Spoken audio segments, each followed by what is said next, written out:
Daniel Cecchetti.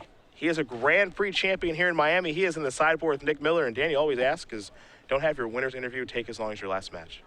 Take it away.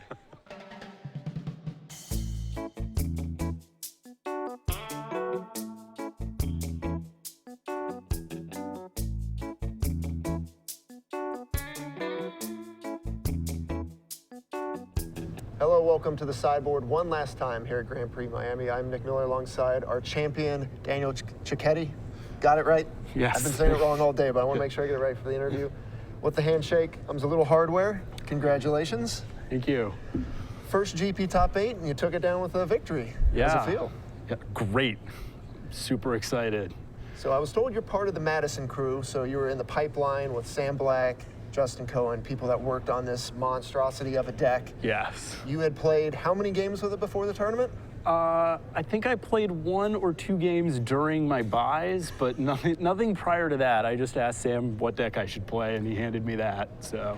A purely quintessential Sam Black deck as well. Just a little bit of advantages over and over, and you seem to figure it out pretty easily. Yeah, sometimes it's a lot of advantages, so you definitely get into board states where you stop worrying about little advantages because you're so far ahead it doesn't matter that much. Speaking of little advantages, talk about your thought process and just the mirror marathon match we just had there. I believe you could have been the only 2 people to complete a green-white devotion mirror this weekend. Yeah, I know Sam drew 2 mirrors in game 1. He didn't finish a single game. So having untimed rounds makes a huge difference. Our deck had a huge advantage over theirs because we had Teamer Sabertooth, which lets you just rebuy your Pelucranoses and your post-board your Reclamation Sages over and over again.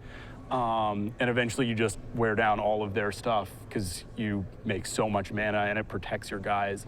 The mirrors don't always play like that. Sometimes someone gets out ahead with a Pelucranos, kills a couple of their opponent's mana creatures, and only one person ever gets going. Right. That's not what happened in the finals. We both got going both games. Yeah, that's what a lot of the players that have played the deck and tested the deck said. That's like, oh, the mirrors don't get that out of hand every time. But from everyone we saw, it did. And we got to hand it to Sam Black. The Teamer Sabertooth really was the mirror breaker, and it was quite apparent. It was unbelievable.